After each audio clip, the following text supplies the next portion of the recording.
Hi, my name is Gerhard Gschwandtner and welcome to Selling Power TV. Today we have the pleasure of meeting with Julie Thomas, who is the CEO of Value Selling Associates. Welcome, Julie. Thank you, Gerhard. It's wonderful to be here. Thanks for inviting me to talk to you today. Thank you for sharing your story about the Value Selling Framework. How did it start? The Value Selling Framework was actually created by a gentleman by the name of Lloyd Sappington back in the early 90s. And Lloyd's background was that he was at Xerox Computer Systems when they did the initial big study with Neil Rackham to identify what were some of the behaviors that high-performing, top-performing sales reps did. And the output of that was that high-performing sales reps ask more questions and they ask better questions throughout the sales cycle. And you also need to know what are the key initiatives related to your products and services that a company might be dealing with. Because if I can connect to your top business objectives, that's where funding, energy, and attention goes in any business. How the companies make the transition from building relationships to creating value for the company and for themselves. Relationships are important. Don't be confused. So even as we elevate the conversation, it doesn't mean that we're dismissing the power of a relationship. If you and I have a relationship and you trust me, the likelihood that you're going to give me insight, give me time, and be open to the ideas that I might have for you increase.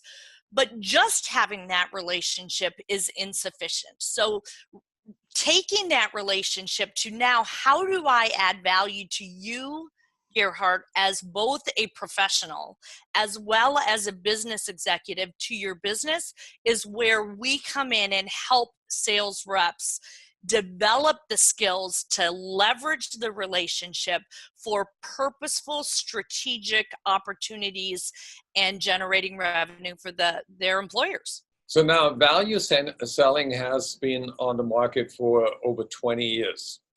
How has it evolved and kept up with the time? Because now we are in a technology-driven environment where there's an abundance of information and poverty of attention. You need to align the sales strategy with your prospect's business strategy, but you also need to align it with their buying process. So we often talk about, here's our sales process, and here's the ideal steps we would go through to create and qualify an opportunity. Yet oftentimes when we get engaged for the first time with a prospect, they're already down 50% of the way of what our sales process is. So how do I back you up and have you kind of walk me through that process? Because the reality is sometimes the prospect isn't adequate or efficient at fully diagnosing what their challenges are.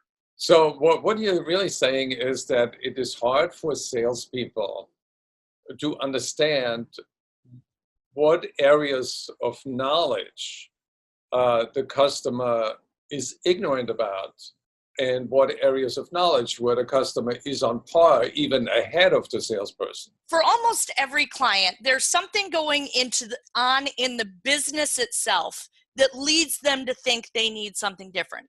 Maybe I'm trying to open up a new market to grow revenue, and that represents a series of challenges for me. And they identify that there are certain problems that they need to eliminate or address. How do I scale? I don't have experience in this area. I don't have the right people in this area. It could be people problems, process problems, technology problems that are barriers to success. And then somebody says, okay, what do we need to do to address that?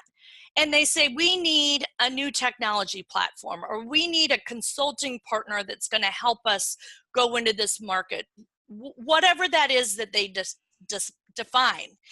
Then somebody goes and sits at a computer, does a bunch of Google searches, comes up with a short list. They may call a colleague and a friend. They may call a Gartner group or some other company to get some insight and get that short list.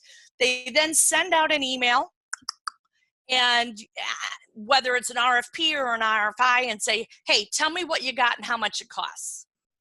And sales reps that respond to that immediately are completely disadvantaged, because what they don't have insight is to this. So what we help sales reps do is to back the prospect up. I am happy to share with you what I have and how much it costs.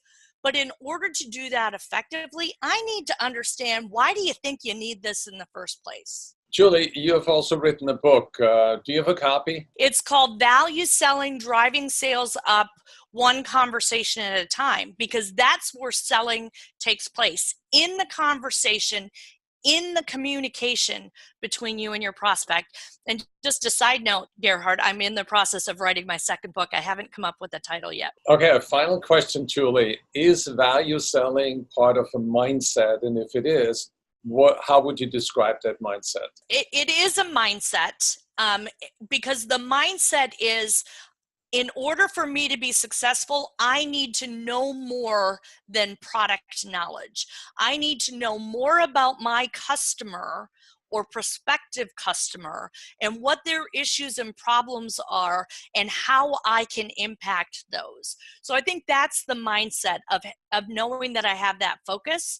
But just as important, value selling is a skill set. Now, it's great to say that's what I have to do. The question is, how do I do that? So it's a skill set, a tool set, a process, but without that mindset, they'll never embrace that they need to do things differently. Where can people learn more about you and your solutions besides going to Amazon and buying your book? You can visit us at ValueSelling.com. We've got a myriad of free, yes, free resources for you, from newsletters with tips, with an overview of our methodology. We do monthly webinars. We have a podcast called the B2B Revenue Executive that is incredibly valuable that's what we hear from our clients and prospects, that keep people abreast of some of the leading edge companies in this space, revenue executives, and how they're changing the game in their own companies.